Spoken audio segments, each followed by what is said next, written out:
What's next for the Philadelphia Eagles now that we know for sure that Jason Kelce is moving on? What's the game plan? We're going to talk that today. We're going to move on from the emotional sadness of losing our man, but we're going to move on.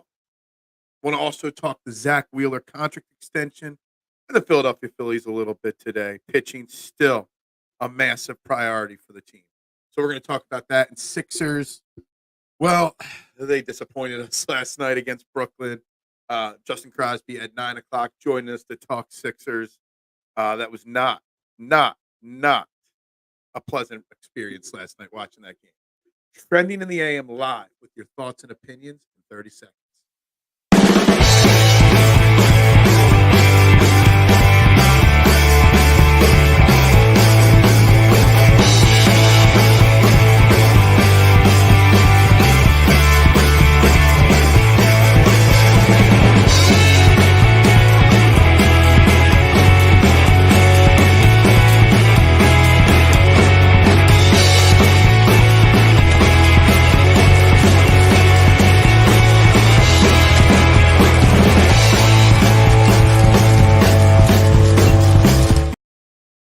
And a very good morning, everybody, and welcome to Trending in the AM right here on Philadelphia Sports Network. We're live, Facebook, YouTube, Twitter. You know the drill. Hit those like, share, subscribe, retweet buttons, follow buttons, wherever you're watching, Facebook, YouTube, Twitter. Make sure you're sharing it out, and make sure you're getting interact with the show. This is the number one morning show in Philadelphia and the only one where your opinions actually matter. So get those comments and thoughts in. I'm your host, Phil Stiefel, at Bearded Knowledge on all social media platforms. If I'm on it, that is how you can find me. And we've got lots on the agenda today, working backwards at 9 a.m. In about an hour. Justin Crosby joined us for Wednesdays with Crosby, talking Sixers after a disappointing night last night against the Brooklyn Nets. We'll talk about the Maxey-less Sixers from last night with him. I do want to dabble a little bit with the Phillies because of the Jason Kelce news yesterday. We did not get to talk about Zack Wheeler's contract extension, what it means for the Philadelphia Phillies and Zack Wheeler and the pitching staff going forward. Bold little statement that I feel like I've got to make. And finally, we'll start off with a follow-up to yesterday's show. Yesterday's show was all about Jason Kelce announcing his retirement. Today, we talk about what is next for the Philadelphia Eagles. What is the game plan now that we know the biggest piece of the offseason has decided to hang him up? So we get started there. And there's lots to dive into in the Eagles department because we still don't know what Fletcher Cox is going to do. Rumors are he will retire. Brandon Graham claims there's a lot of rumors that he will be back. So that's out of the three vets, it looks like one will be returned. Oh, go Birds, my man, Little G. Go Birds. But now that Jason Kelce is officially gone, he's out. He's not going to be back. Now we've got to start planning on what is next for what has been a very dominant Eagles offensive line for a long time now, what has been one of our least worries for a long time.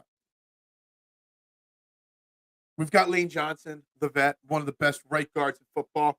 He's got a few years left in him, not much more. I think he's already said 2026 is his end game. Jordan Mailata, left tackle, one of the best in the game. You got Landon Dickerson, originally drafted to replace Kelce, now become one of the best guards in the NFL. You got Cam Jurgens, who was also brought in to replace Kelce, has turned into a very serviceable, solid guard. You've drafted Tyler Steen to play guard as well. You've got a lot of investment in this line. But Lane Johnson's getting towards the end of his time. And the question is, who is going to play center for the Philadelphia Eagles? The obvious, easy answer is Cam Jurgens. But I'm just going to throw a little curveball to you. What if it's not Cam Jurgens? I'm looking at PFF's mock draft simulator, or no, actually Pro Football Network's mock draft simulator. They've got a guard or a center, Jackson Powers Johnson, ranked the 22nd best prospect. You could draft him. You could go with one of the other guards, Graham Barton, Christian Hayes. You can go out and get one of the tackles like, Troy Fontanu, stuff like that. You could do that and move Cam Jurgens over, or you could draft somebody. My thing is, and here's my thought process. The thought process is, why create another hole by moving Cam Jurgens over? Cam Jurgens or Lane Johnson have solidified themselves as great guards in the NFL. Outside the playoff game, Cam Jurgens never committed a penalty or given up a sack in his career. Why create a hole to fix a hole? Would it be better for them to draft the top center in the draft or in the second round, sign a veteran free agent, and go from there? Would that be the smartest avenue for the Eagles to take? What's up, K1? How you doing this morning? Hope you're well. We're talking the follow-up to Jason Kelce. What's up, Gavin? How you doing today? 49ers in the house. We're over it. We're not mad at you guys anymore. If anything, you guys got problems down there in San Francisco. A lot of people watching on Twitter this morning. Some of the most we've had in a long time. You can comment if you're watching on Twitter what you want the Eagles to do with that center position. Click the video on your phone or your laptop. It brings up a comment box. I get the comments. Drop your thoughts. What should the Eagles do? And I've always been a big proponent of not creating more holes to fill a hole. So I get that Cam Jurgens has center written all over him. Cam Jurgens was brought here to be the center. I get that. I get you don't know what you're going to get when you draft a kid. And you really want a young center that's a rookie taking over. I don't know. I just want people to think, if you're going to move Cam Jurgens, are you confident in Tyler Steen starting at right guard in place of Cam Jurgens? Cam is the guy. You're overthinking it. I very well may be overthinking it. It has been here for 2 years, learning under Jason Kelce, learning from Jeff Stoutland, while also learning a great guard position and how to play it very well. Do you have the confidence in an offensive line configuration of Jordan Mailata, Landon Dickerson, Cam Jurgens, Tyler Steen, Lane Johnson? That's a question. What's up, Marshawn? How you doing this morning? Hope you're well. Just because you have glasses now don't mean you have to hold on. To pull like the detective thing, pull off my glasses in the middle before I say something very important. That's what I got to do. But, and I get it. I'm not overthinking it. I am on board, big picture, with Cam Jurgens being my starting center. What I'm not okay with is just assuming it is the right answer to the problem. Cam Jurgens, I think he missed time this past year. Jason Kelce never did. So you're definitely going to have to sign a veteran backup center no matter what. I don't want Sua Peta being my backup center next year. I honestly would not be surprised if Howie trades for Sayamalu to bring in a familiar, hungry dog on the O-line. You are not the first person I have seen suggest this, Marshawn. I've seen a few people on Twitter suggest this. And, yeah, I get it. And it's a possibility, maybe. I don't know, though, if they would. I wish I could get into the head of Howie Roseman to know what he really truly thinks of someone like Tyler Steen. Because I think that's the answer to the question. What does he think of Tyler Steen? That's the answer. That's the question. If he's high on Tyler Steen, then Tyler Steen's the guy. So here's the other thing. Whether you trust Howie Roseman or not, and whether you trust the drafting that they do at the NovaCare complex or not, they have now the last two people that they have picked to replace Jason Kelce in Landon Dickerson and in Cam Jurgens. They've nailed those picks. They've both turned into great solid young offensive linemen with bright futures. Can they go 3 for 3? Keep Jurgens and Dickerson? Because I see people saying move Dickerson over to center.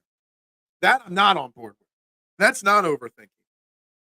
But they've nailed those last two picks. They've always had, outside of a select few, Danny Watkins, they have not. They've had a lot of good success drafting early offensive linemen. So why not go out and draft this? I don't even know who this guy was till this morning. The top center in the draft, Jackson Powers Johnson. Go draft him. If he's there at 22, maybe you can even trade back and pick up another pick and then get him. Sign a veteran free agent center and draft a center rounds 2 or 3 to develop. Either one of those guys can play backup guard in a pinch. I mean, I'm not against this philosophy. I'm not. What I'm trying to do is bring a different philosophy to the table. Because everyone's just assuming that it's got to be Cam Jurgens. And it might not. I am not Dr. Phil. Just because I got glasses and I look smarter than you doesn't mean I am smarter than you. Not really. Really still struggling to get used to these glasses. Today is the coach session. Another piece is falling off. I don't know. Nothing else is falling off. I think Howie will make the moves on defense to bring it to a respectable level. But he will not surprise me if he puts a bulk of resources on offense because the path to a Super Bowl is on that side.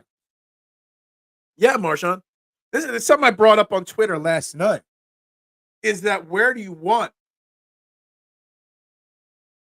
Howie Roseman to spend his draft capital, and where do you want him to spend his cap space capital? And I see them continuing on par, offensive line, defensive line in the draft. I think he spends his cap space money on safety. That's where he's going to spend, I think, his biggest amount of money. And he's going to continue to do what he does best. He'll bring in more talented linebacker, but nothing bold and outlandish. At least not in my opinion. That's just where I stand with it. My question will remain, though. Should they just automatically gift this center position to Cam Jurgens? And this is not a knock on Cam Jurgens at all. I think Cam Jurgens is a damn fine offensive lineman. And I think Cam Jurgens and Tyler Steen can hold down the fort. The problem is, Cam Jurgens, and I said this last year, Cam Jurgens, Tyler Steen, whoever played right guard at times last year, Apeda did. When you got Lane Johnson and Jason Kelce bookending you on the line, you look damn good. Throw Cam Jurgens and Lane Johnson as bookends. Now you got some question marks on whoever's in the middle. You don't got that Hall of Fame level guy on your left side. Now faith in Jeff Stoutland University, all that stuff. It makes sense. I get it. I understand. But, just going to say, the but. That could be free agent signings or drafting high premium to retool this offense to be elite. The one thing we can agree on, and again, yesterday it came up again in the news because he wasn't franchise tagged. Man. Saquon Barkley. What we do know is Howie will not spend massive amounts of his draft or cap space capital on the running back position. It's going to be continuing the offensive line revamping. It's going to continuing to be the defense that's got to be completely overhauled. What's up, Mitchie Poo? Of course, yes. I saw Campaign make one basket, and I knew I was going to get a message from Mitchie Poo immediately. We will have Sixers Talk Wednesdays with Crosby, 9 a.m. talking last night's terrible, terrible performance. There could be 5 quarterbacks taken in the top 15, which would be great for us. Anyone? If there are 5 quarterbacks taken in the top 15, just goes to show why I have such problems with this, with the NFL draft. There's no way. I'm looking at the list of quarterbacks. Obviously, Caleb Williams and Drake May will go early. Jaden Daniels, JJ McCarthy, Bo Nix. These guys aren't first round quarterbacks. They are, because in this day and age, everyone's got to draft a quarterback. You get guys like Will Levis and Spencer Rattler that are drafted in the first round that don't deserve it. Then you put undue pressure on somebody like Zack Wilson. That's not necessary. I hate when teams reach for quarterbacks. I really do. And then you've got, when you talk the draft still a month and a half away. Free agency starts next Monday. Free agency starts. So we're going to get into that. I think the quarterback situation for the draft is intriguing by the news that broke just before yesterday's show that we couldn't talk about because Jason Kelce was the conversation yesterday, was that Russell Wilson was released or will be released by the Denver Broncos, taking on $80 million. The huge cap hit, the dead cap hit, the most ever, obviously. Broncos are stupid for moving on from him, but we're stupid for trading for him in the first place. But the thing is, like, cap hits and dead cap money is going to be insane this year because everybody's got cap space. We right now, with still more restructures and cuts potentially happening, have over $40 million in cap space right now. And we're still only the 11th ranked team in cap availability. Think about $40 million in cap space, and that's not even in the top 10 availability. Everybody's got money to spend. And then you throw a little wrench with a Russell Wilson who may or may not be washed. He might not be elite. He's not bad. Maybe he should be the Eagles quarterback too. He can sign wherever he wants on a very cheap deal. He's still getting $80-some million from the Broncos. Because Russell Wilson changed that. You say 5 quarterbacks will be taken in the top 15. One of these teams, you look at the draft order, that might want a quarterback: Chicago, Washington, New England, the Giants, Tennessee, Atlanta, Chicago, Minnesota, the Raiders, the Saints. Seattle might want him back. There are a lot of teams that might want Russell Wilson. That could change the quarterback part of it as well. Elite offense plus respectable defense has been the formula for 2 Super Bowl appearances for the Eagles. Food for thought. Yeah. But we are close to an elite offense already. We were pretty elite last year, even in a disappointing ending to the season. We were elite, defensively speaking. Or offensively speaking. We had some holes. We need a running back. We need the whole entire running back room re-signed. We need to figure out the center right guard position. And we need a slot wide receiver, backup tight end. But we're really close on offense still. But we are far from a respectable defense, especially if Fletcher Cox retires as well. I really think that a bulk of the money spent will be on the safety. Not the bulk. The highest ticket that Howie Roseman purchases, the highest prize that he buys, is going to be spent on a safety. I don't know which one. I don't even know which one I want. But there's an A, there's a B, there's a C, there's a D. There's 4, 5, 6 really damn good safeties that he can invest in, and they're all pretty young. I see Howie making his biggest move, spending-wise, on a safety. Look at Bill's roster. It's just Diggs and Allen, a few other guys. That where y'all going to be when Hurts monetary compensation kicks in. Not really worried about it since the cap just continuously goes up every single year. And I can see you. I always see you. The Sixers' inability to close out games remind me of a younger self in the dating circle. Oh, man. Couldn't get your shot up? Like Buddy Hield couldn't get a shot up in the final few minutes of the game? That's very unfortunate to hear, Marshawn. Very unfortunate. You need better running back and legit tight end. When we have a legit tight end, Dallas Goedert, we don't have a legit tight end at tight end 2. That's going to be a draft addressment. They're going to address the tight end 2 in the draft, most likely. 3rd, 4th, 5th round, somewhere around there. But they definitely got to do better than Stahl and Calcaterra and Alberto. They got to do better. I'm thinking more a premium draft pick or an unexpected signing to supplant wide receiver 3. I'm not saying Calvin Ridley. Then again, I'm not saying Howie won't do it. I've seen Calvin Ridley's name pop up in a few conversations on social media. I don't know what Calvin Ridley's money situation is like. What's he going to cost and stuff like that? You could do better. You couldn't do much better than Calvin Ridley as your wide receiver 3. But I'm not going to spend $15-20 million a year on another wide receiver. You've got already paid AJ Brown. You've got to pay Smitty. Can they also pay Calvin Ridley, Marshawn? I don't know about that. And that's why I'm not sure on that one there. Only 1 or 2 quarterback a draft hit. Yeah, exactly. People overdraft quarterbacks massively. It's a quarterback-driven league. It's just unfortunate what happened. Russell Boomer. I'm not a huge Russell fan. Russell Wilson. I think he's past his prime. He'd make a great quarterback too, behind Jalen Hurts. Finally, Russell Wilson gets to Philly, like Philly wanted him all along. Andy Reid wanted him. Howie Roseman tried to get him here instead of committing to Hurts. Finally, Russell Wilson's here, just as a backup. Yeah, he does.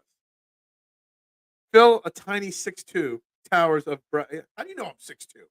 How do you know I'm 6'2"? Are you stalking me? I'm only sitting all the time here. Only lost 9 straight. You need an edge rusher. The edge rusher is a problem as well. You can get safety good in like 6. You cannot get a 6th-round safety that's going to do what we need. I think Howie's vision of an elite offense in 2017 and 2022 Super Bowl game. At time, we were elite, but Howie can argue the team was not elite down the stretch and inconsistent, even at 10-1. Yeah, I get it. And how much of that was the play calling? How much of that was I might have to take these glasses off. They're hurting my head today. They definitely help driving, but some other things they definitely make issues here. How much of the struggles offensively were because of the system, the play calling, and some of that?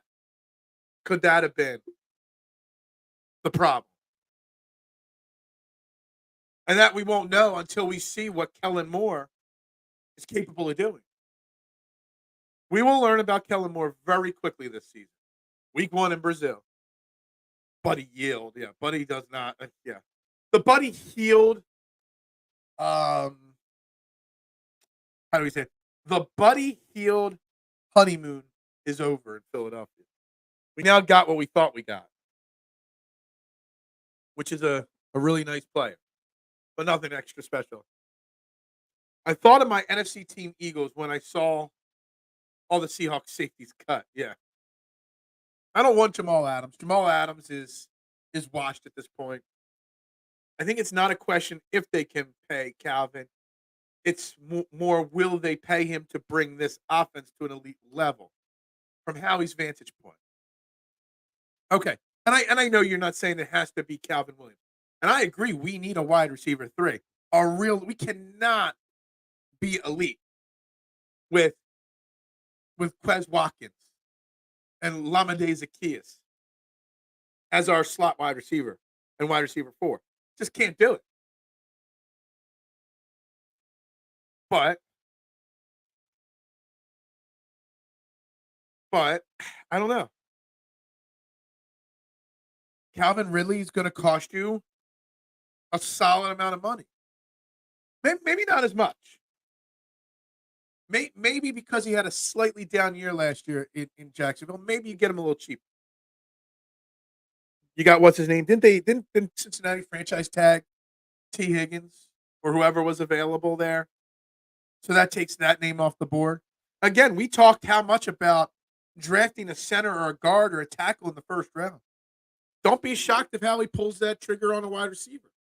Let me see here. Wide receivers outside of Marvin Harrison, Neighbors. They got a bunch of guys in that 22 range. Maybe someone like Brian Thompson is available still. It wouldn't be shocking if Howie doesn't pay for Calvin Ridley and drafts a first one wide receiver. Very reasonably to expect that. Yeah, I can't. I'm struggling to adjust with the glasses for reading, helping massively on driving. Thought it was giving me a little bit of a headache here. Maybe I just got a headache.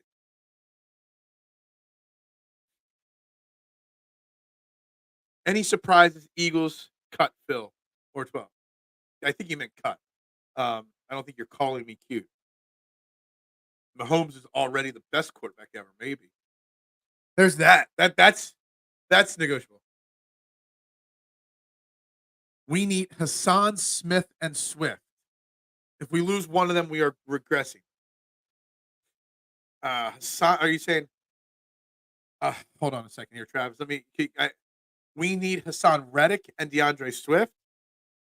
If we lose them, we're regressing.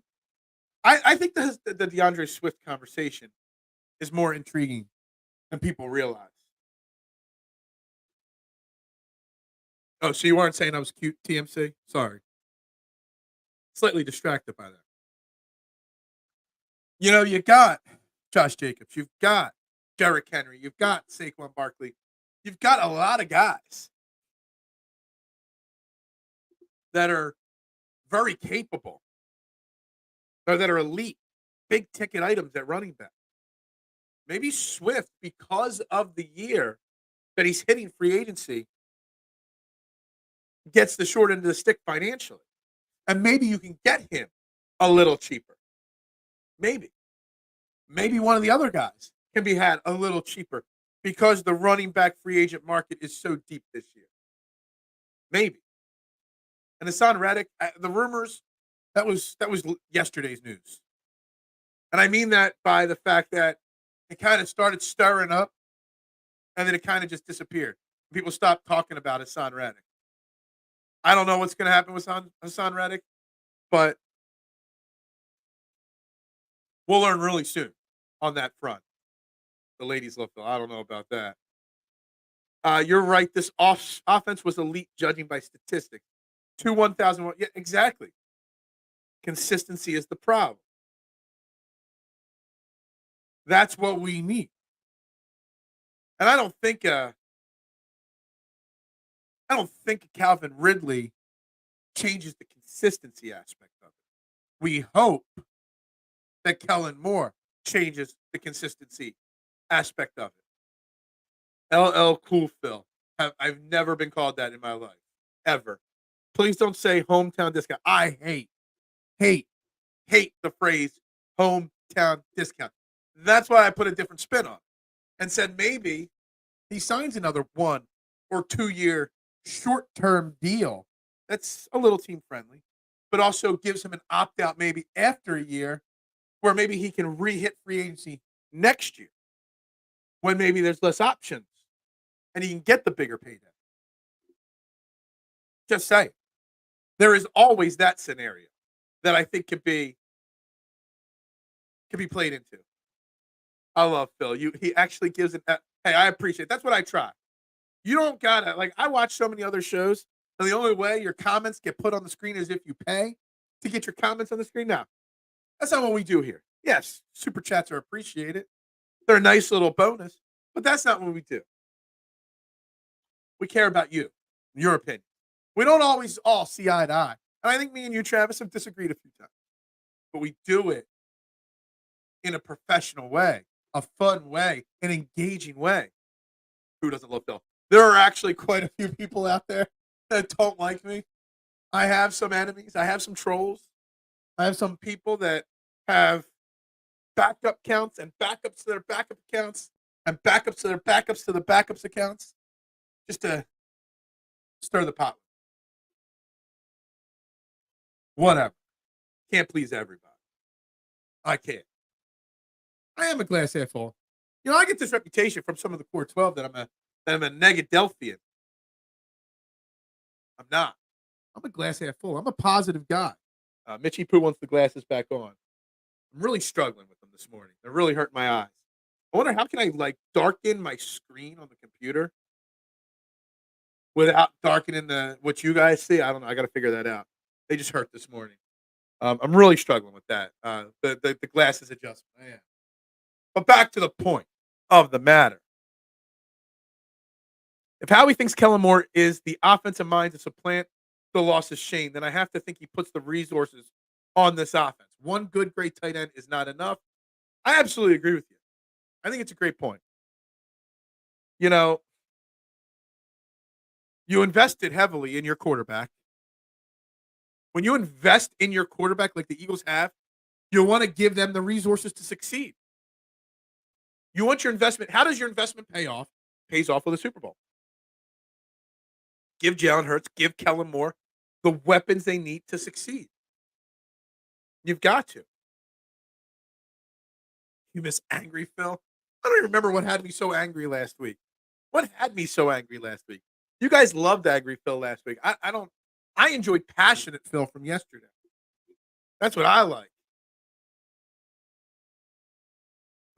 Mitch over here has his ground set. You can't agree and disagree with Mitch. I love Mitchie Poo. Hometown discount is a thing. It is a thing. I just don't agree with it. I think when a player gives a hometown discount, they're selling themselves short, especially in football, where contracts aren't guaranteed. You give a team a hometown discount in football, the team will cut you in a heartbeat before that guaranteed money kicks in. Get your bag when you can, especially at running back. Jeez, you never know when your career's over as running back. No such thing as hometown discounts to me. I don't agree with it. Maybe more resources and good players as backup skill players. Depth for sure. This team's good. Here's the thing: all these things you want them to invest in.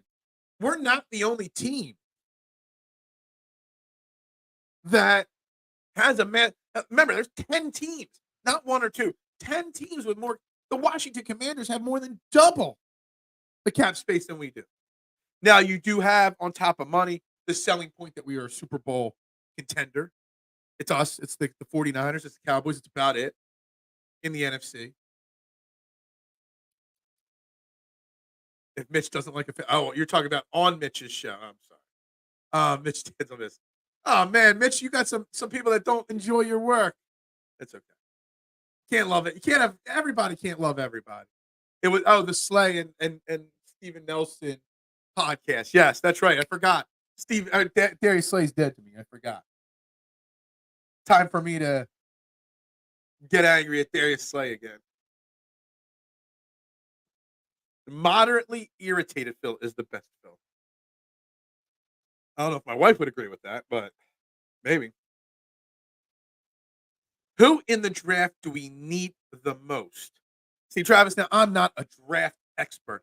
I don't know these guys inside and out like other draft experts do. I don't watch countless hours of film and break down all this stuff, Travis.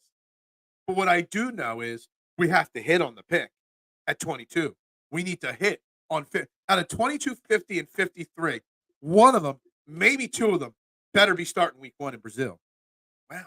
I just said Brazil without saying Brazil. We need to hit on. We need to get starter level people in those first few draft picks. Without a doubt, it has to happen. Must be doing something right, man. Will someone like King Henry be more enticed by the Commander's money or the chance to win a chip with Howie? And I get that. And that's what I'm kind of hitting at, Marshawn. Is the fact that we are a Super Bowl level team enough to entice somebody to take a little bit less money. Definitely someone in the King Henry, Saquon Barkley, towards the end of their career, where they've made money already. Not that Saquon's towards the end of his career, he just feels like it because he's been banged up so much. Do they want that chip?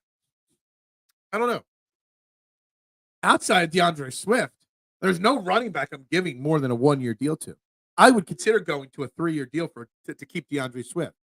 I don't think they will. I don't know how How they figure that out financially. But if King Henry wants to come here, Saquon wants to come here, if Josh Jacobs want to come here, it's on a 1-year deal. That's it. But you also got to think about scheme, what Kellen Moore wants to do, what Jalen Hurts. I've brought it up before. Nobody's answered this question. I brought this up at least a half a dozen times on this show Over the last couple of weeks. Can Jalen Hurts even play under center regularly? Someone like Josh Jacobs or Derrick Henry, that's what you got to do. I formation, quarterback under center, handoff, Get a fullback to block. That's what you're doing. Is that Kellen Moore style? Is that something Jalen Hurts to me is a pistol / RPO formation guy, not a shock, not an under center guy regularly. He can do it from time to time, but not 70% of the times in a game, in my opinion. I can see Howie drafting the star tight end from Texas with one of the second-round picks. I absolutely, without a doubt, agree That a tight end in the second round is very possible. It is not out of the realm of possibility at all. Brazil. I don't know why. I said it once without it, and I think that's the first time I've ever done that. Who thinks Sirianni's new staff is bound to be completely different? I don't know if they're going to be different. I don't know if it's still Nick Sirianni's ship or if they're really going to turn the reins over to Fangio and Kellen Moore, and he's just the cheerleader. I don't know. I like to think it. I'd like to hope it. I don't know. It's Brazil. You gabagool.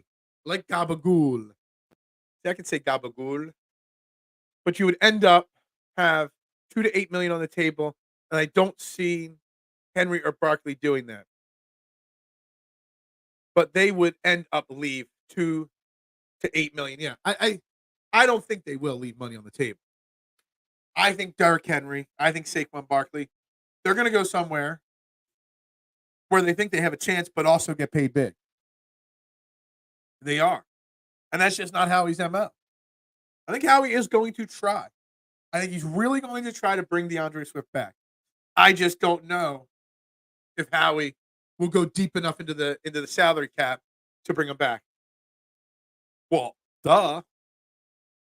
And here's the thing, and this is a joke from TMC, but I said last year in the offseason, on this very show, I said, how are we going to replace Miles Sanders, 1,300 yards and 11 touchdowns?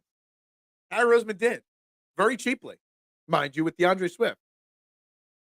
So how are we going to replace DeAndre Swift's production? How Roseman's going to do it? Question is, can the offensive line without Jason Kelce be as elite as it has been in the past few years? That's another question. What is an honest conversation about Jordan Davis and Nolan Smith? Does it evolve around the word bust? Does it stop Howie from signing Christian Wilkins, who played under Fangio? I think Christian Wilkins will be on the table. There'll be a conversation between Howie and Wilkins' representative. It is far too soon to label Nolan Smith a bust. He's had 1 year, and he was playing behind Hassan Reddick, one of the best edge rushers in the game. So you can't go there. Jordan Davis, don't think he's a bust per se. Using a top 15 pick with some of the other people on the table, when you had holes on the team and guys that you took him ahead of, Kyle Hamilton, have already turned into superstars, it feels like a bust. Yes, I get that. But the thing is, Jordan Davis, I think, was always going to struggle to live up to where he was drafted because of his size. Jordan Davis, to me, would have been not considered a bust if he was taken at 28 or 35. We'd be like, damn, that was a great pickup there. because he's not flashy. He doesn't put up big stats. He only plays 40, 50% of snaps. He's gotten hurt. He hasn't stayed in shape. But when he's healthy and in shape, Jordan Davis, I mean, the first 4 or 5 weeks of the season, we were talking about Jordan Davis' breakout year. He just wasn't able to sustain it. So I don't know. I can't use the word bust on Nolan Smith at all. And Jordan Davis is like a questionable bust. Not a bust per se, but a bust in the sense of where he was drafted based off of whoever else could have been taken. But he's still going to be a solid football player for a long time. Yes, I agree. Davis and Smith will be fine. They just got doubled every play. And our scheme played a part. I want to see Jordan Davis under Vic Fangio for sure. Alshon signed a 1-year deal to come to Philly. He did. The only running back Howie would have paid big money to is McCaffrey. I don't even know if he would have done that, honestly. I don't know. I don't think any running back will get that kind of money ever again. I don't know if there's ever going to be a running back like him again. Don't disagree, but mostly asking what is on this conversation from Eagles front office. So you want to know what they're thinking. They're thinking of, that's actually interesting. I just thought this popped in my head. If I'm in the minds of Howie Roseman, I'm thinking that we know what we've got in Jordan Davis, and we can build around that. Not making him the centerpiece, but we can add to him, however, XYZ, Chris Wilkins or somebody else.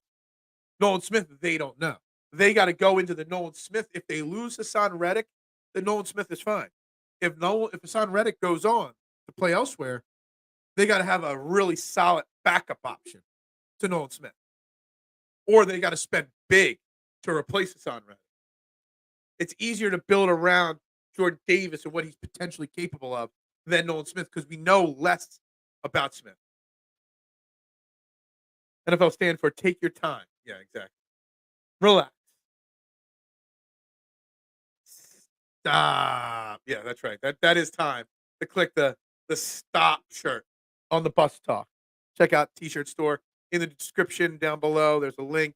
You can get the stop shirt, the Core 12 shirt, the Fairway to Heaven, the OG shirt, plus other great quality stuff there. Go check it out, guys. I want to see Jordan Davis under Vic Fangio. I beg your pardon, sir.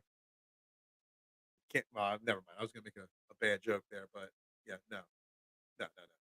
Not going to go there. I'm not going to be tricked into a dirty joke. Phil Cope on Davis. Look, I like Jordan Davis. I had no problem with the Jordan Davis pick. Still have no problem with the Jordan Davis pick. Sure. Want a Kyle Hamilton. Just not the way Howie does it. The Kyle Hamilton, Jordan Davis pick. When Kyle Hamilton was clearly the smart pick there for the Eagles.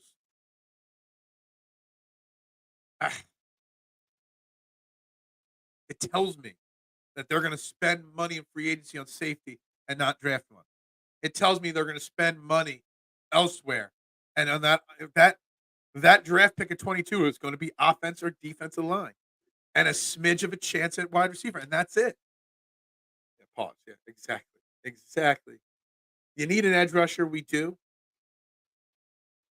I love the Davis pick at the time. Same with the Nolan Smith. Dude, there were people last year on this show, not me, experts that I have on this show, saying Nolan Smith could be a top 10 pick. There was one person I had on this show, and I forget who, that wanted the Eagles to draft Nolan Smith with their first pick. That turned into Jalen Carter. Let that sink in. So before we label Nolan Smith a bust, let that sink in. Take on George, guys. I don't know who George is. Eagles already had 4 formal interviews with O-line. You can only have so many interviews with top 30 prospects. They're going offensive line. And if they don't at 22, 50, guarantee. One of those first 2 picks is an offensive lineman. Whether it's Lane Johnson's ultimate replacement, a center, a right guard, somebody's getting drafted on the interior line for the Eagles. Robinson at 22. Who is Robinson? I gotta look it up. He is not a tackle. He is not a guard. What your name did you say? Let's see here. Who is it? Who is it? Maybe I'm only on offense. That's why. That's why I'm looking there. Edge, Chop Robinson, 23. I don't know. I'm trying to look at all the different names. I don't know who that is. Um, Make an offer for Brian Burns or Josh Allen. I know a lot of people. Didn't they franchise tag Brian Burns? So it's going to cost you draft capital. I don't think Howie's afraid to trade draft picks. I don't think Carolina wants to pay Brian Burns whatever the defensive line franchise tag number is going to be.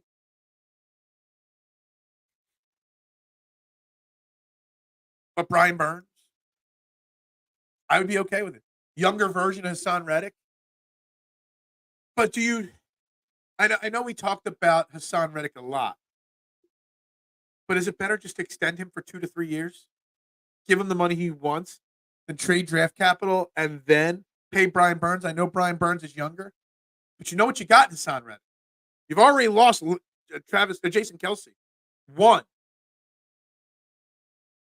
leader on this team. You're probably losing another in Fletcher Cox. Don't you want to keep the leader that you already have in the locker room in Hassan Reddick?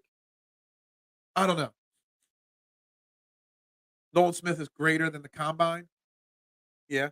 Edge rusher from Penn State. Gotcha.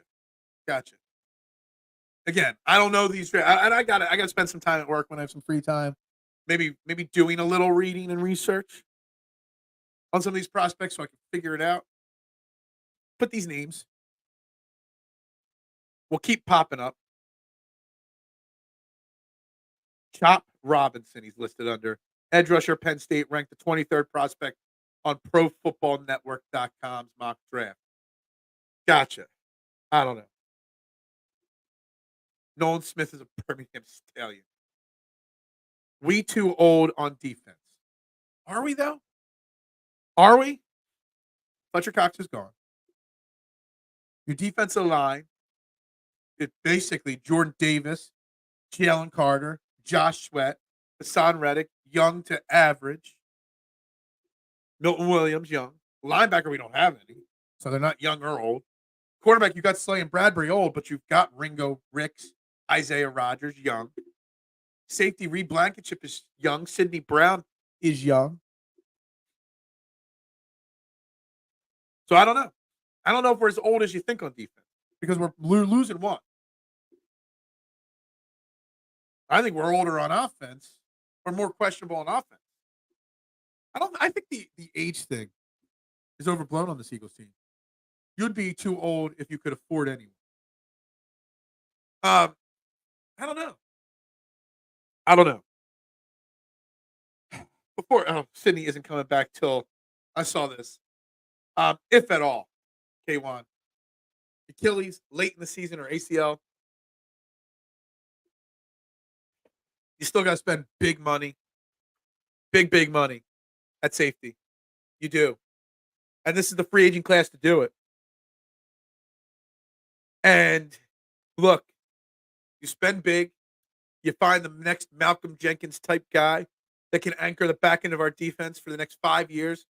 Find one of the top 3 free agent safeties, give him a 5-year deal, lock him up, lock him in, have Reed Blankenship start opposite of him. And then when Sidney Brown comes back, he compete with Reed Blankenship. Because again, I'm not 100% that Reed Blankenship is the long-term answer at safety. I think we jumped the gun a little bit on him. The young guys are either unproven or bad. Well, every young player is unproven until they're a proven player. What young player on our defense that played a vital role or played a role of any kind last year is bad? You can't say Ricks or Ringo are bad. They might be unproven. Well, they haven't had enough time. Reed Blankenship's average. Davis and Carter are not bad. What young guy is bad, K1? I need to know. We are slow on defense for sure. Slow, yes. Old, there's a difference there. There's a difference between guys being unproven and bad, old, and slow. Fox's Pizza is doing fantastic, as always. Wearing me out on a daily basis, Mitch. That's what it's doing. Anything left in Cox tank? Bills have one defensive tackle on the roster. He wants to retire. It seems like. Um, I don't like sauerkraut. Yeah, no. Ricks is bad. Is he? You got that from his 3.5 snaps he played last year. And I'm being a little sarcastic. Yes, obviously, he played more than 3.5 snaps. But you're 100% sure Pick Six Ricks is not a good football player? I'm not ready to say that. I'm not ready to say he's good. I'm not ready to say we can go into the season and expect him to start. I'm not going to say he's bad. Sirianni being forced to upgrade his coaching staff means he no longer has the power to replace them mid-season. Fangio and Moore report directly to the front office. It's interesting. It's possible, mister. Very, very possible that is the case. I'm not sure, but it is very possible. We'll find out. I also don't know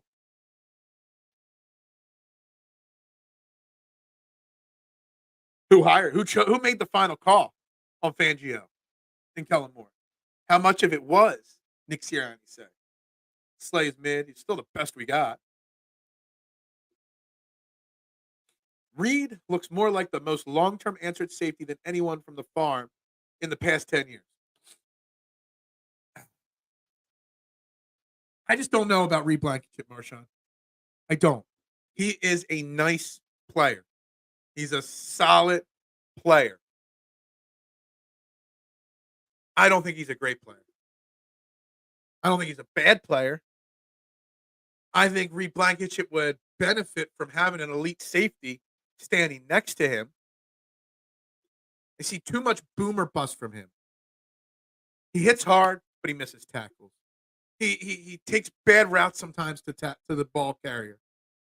Sometimes he makes big tackles. Got a penchant for coming up with a big pick. I just don't know what the middle ground is on. I don't want him being my top safety if he's that much of a boomer bust guy. That's my thing on him. Reed is the medium cheese pizza of safeties. I don't know if this comparison is asinine or the most perfect answer. Like, it really is, like, potentially like the perfect answer, K1. It also might be ludicrous. I don't know. I don't know what Reed Blankenship is. I have no clue. But I'm not sure I'm ready to commit to him long term. That's why I do see Howie spending a lot of money on safety in free agency. I'm really going to have to look into the free agent safeties for tomorrow's show. I still want to talk about Zack Wheeler a little bit. Justin Crosby will be joining us here in less than 10 minutes for Sixers talk. Last night's beautiful loss to the Brooklyn Nets. Oh, my God. The Sixers just drained my energy. But I'm going to have to really write down a list of all the free agent safeties, figure out which one I want the most and which one makes the most sense here, because I'm not sure. We didn't even get into the Russell Wilson talk today, really. I mentioned his name a few times. We didn't talk about Russell Wilson. Reed Blankenship is better than Tobias Harris. Well, see, here's the thing. I know what Tobias Harris is. I don't know what Reed Blankenship is. I don't. I know Tobias Harris is going to massively disappoint us on a regular basis. Last night, perfect opportunity for Tobias Harris with Tyrese Maxey out. Tobias Harris could have stepped up and carried the team to an easy victory over a bad Brooklyn Nets team. Brooklyn Nets are bad, guys. They're not a good basketball team. Got Dennis Schroeder and Dory Finney-Smith carrying that team. Tobias could have done something, but he did. He did. So we know what Tobias Harris is. We don't know what Reed is. We have to mix it. We can't talk football 90 minutes a day, 5 days a week. There are 100 other topics out there in the world to talk about. Russ is done unless a team won a 1 year. Oh, he's going to get a 1 year deal. Oh, there's going to be a team. Whoever misses out on Caleb Williams and Justin Fields, a team will give him a 1 or 2 year deal. No doubt about it. New England, Chicago. I can see Chicago going after Russell. Honestly, Atlanta, I think is a great spot for him.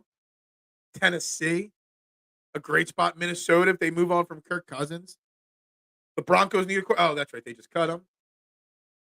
I'm looking down this list. Pittsburgh. There's a place for him. He can go to Pittsburgh. Doesn't have to be flashy in Pittsburgh. I love the idea of Pittsburgh. I'm assuming the Bucks are going to stick with Baker, but the Bucks could go to him. There's a lot of teams that would love Russell Wilson. I've already made that joke about 6,000 times yesterday and today, Duck, on Twitter. The Eagles have always wanted Russell Wilson here. Now's their chance. It's like we finally got Marcus Mariota in Philly for a year. Let's bring in Russ now for a year. Backup. Perfect backup, too. Yeah, let's see if he wants a 1 year deal to play Jalen Hurts as backup. And let's see how quickly it takes for the fans to turn on Jalen Hurts and make Russ the starting quarterback. I would really hope you get Micah Hyde for a year. He would help you. Football content is. And that's why I try to make sure football is in the title and the thumbnail of every show. But I want to talk other things sometimes. It's hard for me. Like I'm about tapped out on football today. I am. I don't got much more in my mind to say today on football. There have been no research this week. You need a quarterback team bad. Cap Sixers are going to suck till Joel comes back. Should he come back? NBA, I just know hockey. All right, so you want to talk Flyers hockey? The NHL trade deadline is this week, tomorrow, something like that. Do you think Cena would want to? Cena. I thought you were saying John Cena. Yeah, no, I don't think Russ's girl would want to live there. But it's a great spot for him, actually. A team that doesn't care about how they look. They're the anti-Philadelphia Eagles. The Eagles want to always have this high-powered, flashy offense. Pittsburgh don't care. They just care about winning in Pittsburgh. Ugly or not.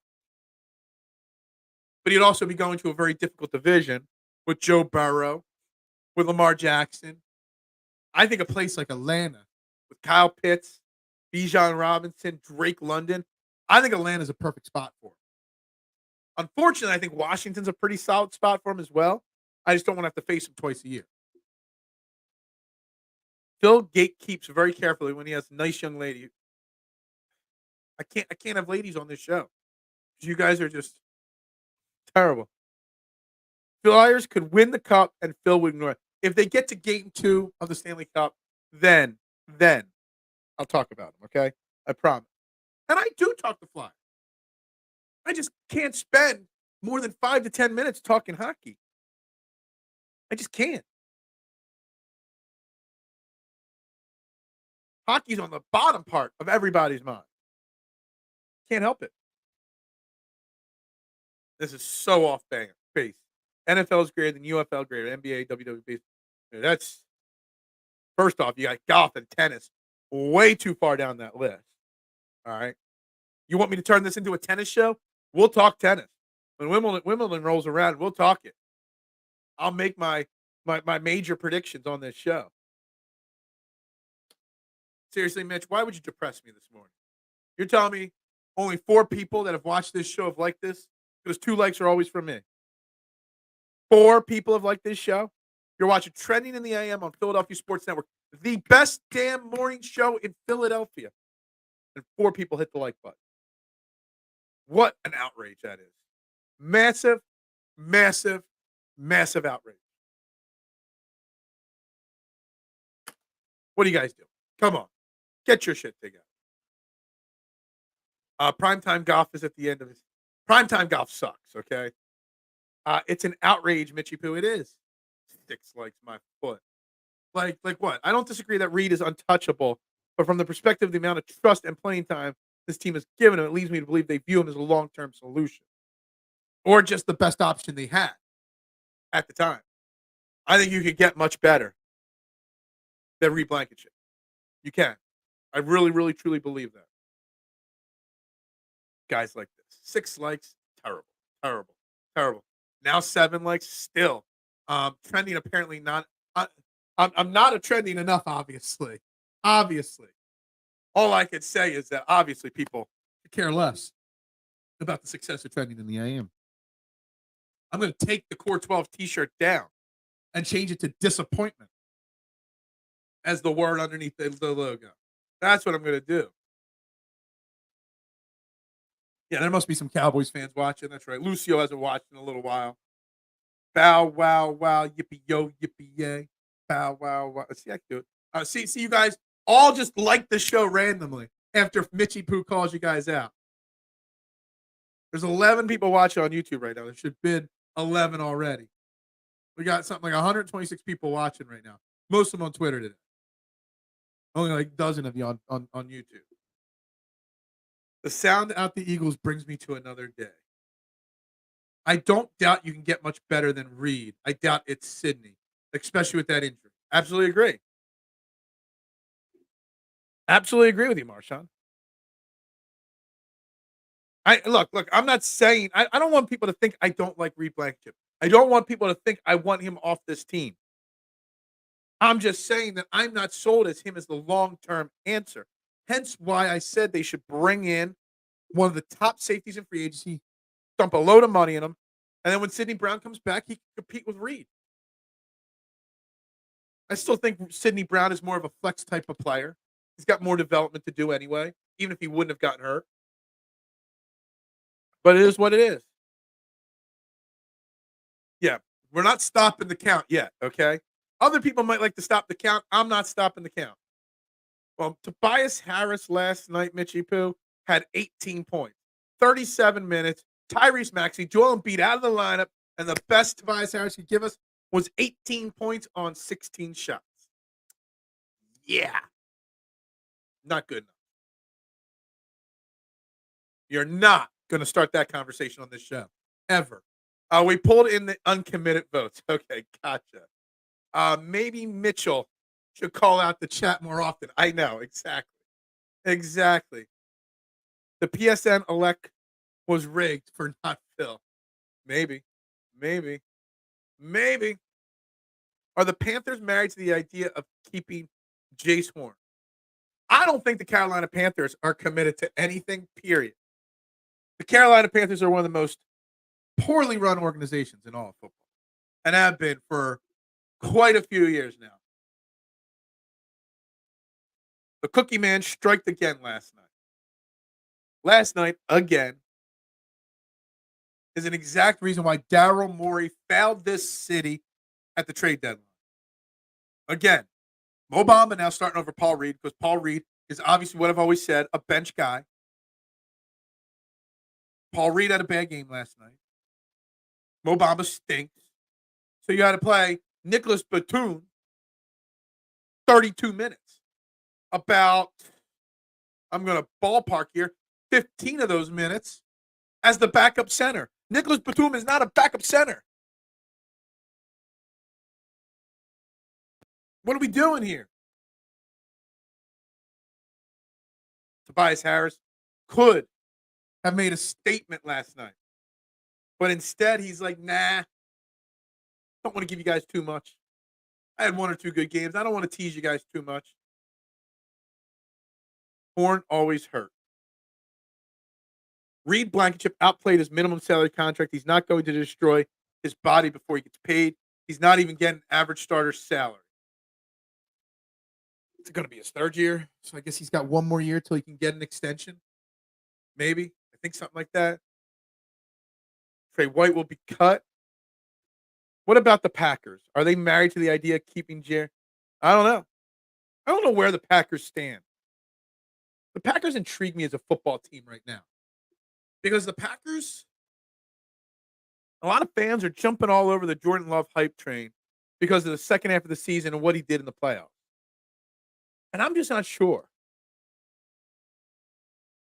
I'm not sure how good the Packers really are. And I'm not sure how good Jordan Love is, which then means I don't know what they do with the rest of their team. I think the Packers are kind of in a limbo state right now. This offseason can push them back into the upper echelon, or they can fall back down. And I'm not sure which way it's going to go. Never should have. Cork Maz would have. The Turkish MJ would have put up 27 last night against the Brooklyn Nets, without a doubt. I did not say anything, and I'm not going to say it. What's up, Eric? Good morning. Welcome to the show. Hopefully, we're past 12 likes now. I will be aggressive with the like button more than Tobias Harris. Yeah. This is something, Eric. I put this out on Twitter right before the show started. I thought Nick Nurse was the guy that was going to give the young guys that show that they have some skills and opportunity. Ricky Council has been a coach's decision, DMP, 2 games in a row. He's only played more than 7 minutes once in the last 7 games. And he played well when he got those 19 minutes against Boston, even though we lost. Like, last night, the Sixers go out there. Tyrese Maxey, first and foremost, what happened with this concussion? The fact that they missed it, or it's a late occurring concussion? I don't know. You got KJ Martin playing 11 minutes. You got this new guy, I don't even know his name, Mountain Jr., playing 6 minutes. I know Kelly Oubre went off for 30 last night. Kyle Lowry played 36 minutes last night. But Ricky Council can't get 5 minutes last night? Honestly, it's an embarrassment. Now, the Tyrese Maxey thing is confusing, scary. They know you can get a concussion 24 hours after a hit. And very mad props to Tyrese Maxey for reporting it, not trying to play through it. What's up? Yeah, Eric, what's good? Everybody saying hello to Eric in the comments. Why is McDavid so expensive? Everything is expensive. Is there a player named Obama? What? Stop. We are bemoaning the possibility for likes of the stream, man. You guys got to care about the stream more. You do. I guess Justin ain't joining us today. It's okay. We can talk Sixers on our own. Gives me an opportunity to say Zack Wheeler got a 3-year, $126 million extension from the Phillies. You know, we talk always about the Eagles and their Super Bowl window. And is it open? Is it closed? How long will it be open for? What they could do this offseason to, open that window anymore. Like, we always talk about that, right? The Philadelphia Phillies just gave Zack Wheeler another $126 million. They're looking at Blake Snell. There's rumors of that on a short-term deal. Is it more important? And I'm not saying as a fan. I'm just saying in general that the Phillies have to win a World Series this year or next. John Middleton has spent stupid money on a lot of baseball players. And we're going to have a lot of 38-year-old highly paid players 5 years from now. If the Eagles don't win a Super Bowl, there could be reasons, whatever. It's not because they didn't try, whatever. But the Phillies, man, they have to. They have to pay off that investment that John Middleton made. The Sixers, if they don't win a title, Joel Embiid wasn't always healthy. The Ben Simmons, there's excuses here. The Phillies, there are no excuses. John Middleton has spent a crap ton of money. Trey Turner, Zack Wheeler, Aaron Nola got his huge deal. Which, by the way, the Zack Wheeler conversation, I know nobody wants to talk baseball, really. But I put out a tweet about it, and it got totally misunderstood. I love the deal. I just said I'm not in love with 38-year-old Zack Wheeler pitching at $40 million. That's all I said. But as long as we win a World Series in the next 2 years, I could care less what 2027 looks like. 13 likes now. Now maybe up to 14 with Eric's like here. There we go. Guys, it should be the first thing you do when you click the video. If we get to 14 likes in the first 30 minutes, it brings more people into the conversation, helps the algorithm. Phil, where are the Johnny Cash shades? I actually moved them to the other room. I was using them on the deck the other day. If we are going to be competitive versus Boston, Ricky needs to be played. I'd have him playing 18 minutes so I could see what we get. Yeah, look, I just don't understand what Nick Nurse is doing with the rotation at the moment. I don't. I know they're trying to float and tread water, but they're now out of. They're now the 7th seed. The Sixers. They're now in the play-in tournament. Man, the Sixers are frustrating on so many different levels, not just the Joel Embiid injury level. There's so not just the Tobias Harris frustrations. There are so many frustrations with this Philadelphia 76ers team that I don't know what the answer is. Really, it's really concerning to me. You know, the different levels of frustration. 14 likes is Jordan Matthews. Do not besmirch the great Jordan Matthews. You guys are much more disappointing than Jordan Matthews. Just saying. Just saying. Kelce hugged the Philly fanatic. That's my baseball hot take. Bam. I like it. It's a good hot take. Jason Kelce went through a flaming table yesterday. A flaming table yesterday. Enjoying retirement already. This is going to be a common thread on Twitter, Mitchie Poo, over the next 24 hours. There ain't no doubt about that. It's going to be a trend. For sure. Look, I don't know if Ricky Council is the real deal or not, but he's played well when given the opportunity. And what was Nick Nurse's MO? Giving the guys a chance. And he's not getting the chance. He's proven he deserves, when a team is short-handed like it is, that he deserves that. If we were at full health, Joel Embiid, DeAnthony Melton, everybody was here. Ricky Council can rot on the back end of the bench. That's fine. But right now, yesterday, you had no Joel Embiid, no DeAnthony Melton, no Tyrese Maxey. Ricky Council couldn't get 10 minutes? Makes no sense to me. Is he still in the league? I know he tried to turn to a tight end. I don't think he is anymore. A huge fan of Jordan Matthews. He was part of the crop of great bad wide receivers that we had during a stretch in our career here in Philly. Bill's Mafia heel turn. And he looked good going through that table. It looked fun. Hey, we show up and we fail to deliver hot takes at the clutch moments. Just like J Matt. Yeah. Is that what it is? Is that what it is? Is it more important that the Phillies win a World Series than the Sixers an NBA title or the Eagles a Super Bowl? Not from a fan perspective. If you're in the minds of the owners, who has put more money on the table and put a bigger investment on the table than Jonathan Middleton, and it needs to be paid off. We've been to the playoffs 2 straight years.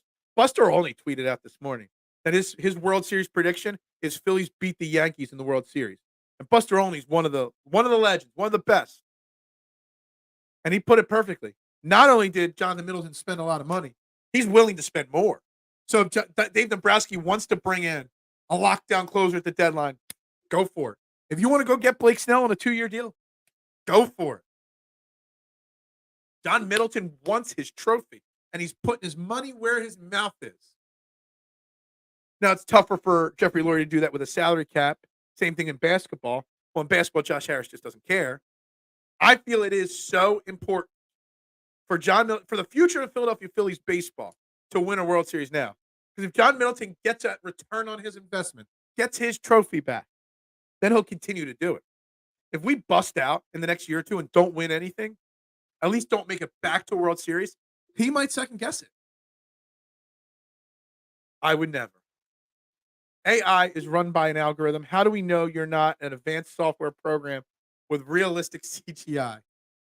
If this is what AI creates, then we've got a problem. This is AI, Phil. This is not AI, Phil. All right? Just so you know. How do we know that this isn't all a broken simulation? We don't know. We can very well be living in the Matrix right now. Me and Phil, you mean Phil and I. That's your lesson for the day, Eric. It's Phil and I. Should sneak up on Nick Nurse before the game The gatekeeper hits the RKO through a pizza table, and I put Nick in the sharpshooter, and I won't let till he promises to rookie in the rotation. So it's it's Phil and I first, Eric. Um, Secondly, my back hurts too much. I don't think I can land on it. I couldn't take the RKO bump. So I'll do the sharpshooter, you do the RKO. Okay? Can we flip-flop that? I was always a submission expert. So that was always my go-to. Just so you know. AI Phil is just AI Phil. I like it. I like it. We need a Tobias Harris rant. No, we don't need a Tobias Harris rant. But we do have a rant incoming. Phil correcting grammar equals AI Phil detected. Yeah. But we do have a rant incoming because TMC is going to bring Taylor Swift into the conversation. All right. And here is how Taylor Swift brings me into a fired up conversation. And it has nothing to do with Taylor Swift. Okay. What it has to do with is a nitwit. Golf picks this week. Yeah, I couldn't do the show last night. Wasn't the time was of the essence. Didn't get it. I will put on Twitter this afternoon my golf bets. I think I'm going all in on a very small card, and I think it's going to be Patrick Cantlay, but I haven't done enough research yet. I will have golf picks out later today on Twitter. Don't worry. Phil GPT. Guys, Taylor Swift. I complained yesterday about every single Jason Kelce retirement article mentioning Travis Kelce and then following up with, and Taylor Swift wasn't there. Like Taylor Swift's going to leave her tour to go watch Jason Kelce's retirement speech. Everybody had to do that, right? I ranted about that yesterday. That was yesterday. After the show yesterday, I find out a bit about one Mr. Marcus Haystack of the Philadelphia Inquirer in his article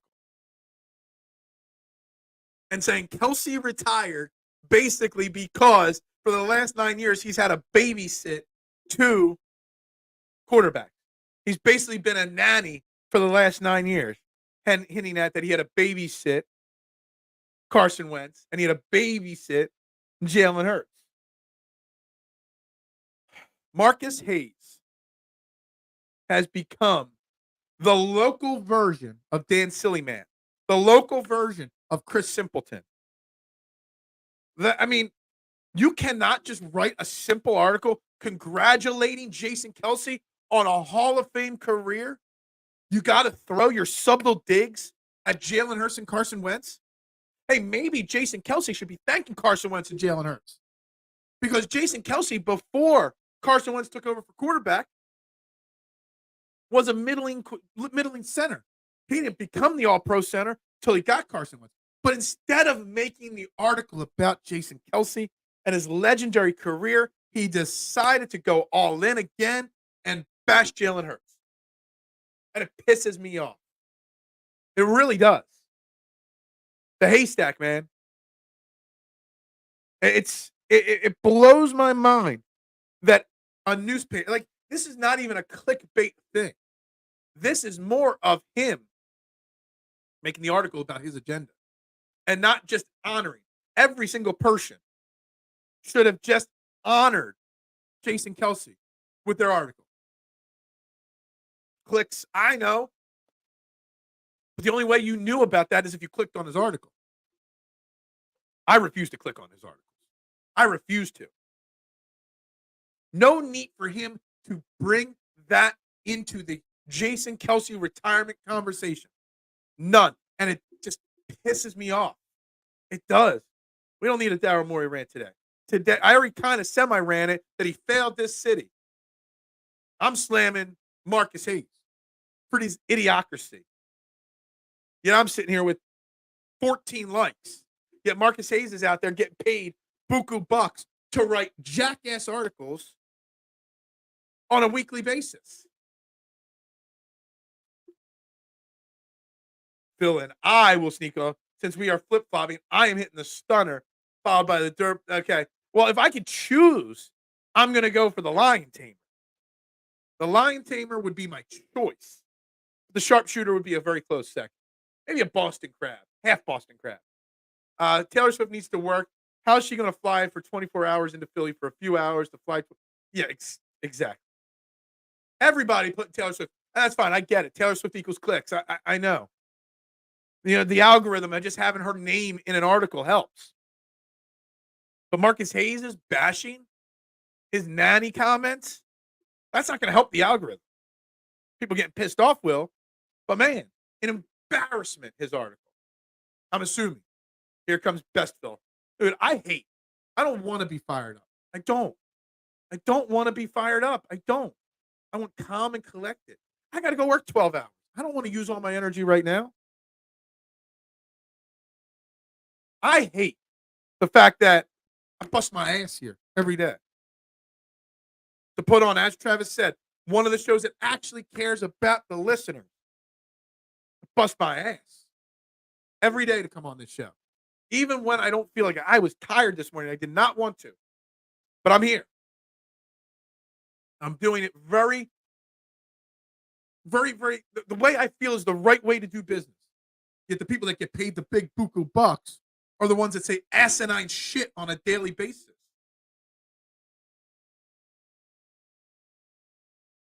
They're all welcome to come on here and tell me I'm wrong. Marcus Haystack would never come on here because he knows he can't tell me I'm wrong. I don't even know what that is. Double tap. We love rant Phil. I don't want to rant. I just want to have a debate. I want to discuss whether Fletcher Cox should retire or not. I want to discuss whether Brandon Graham should be back or not.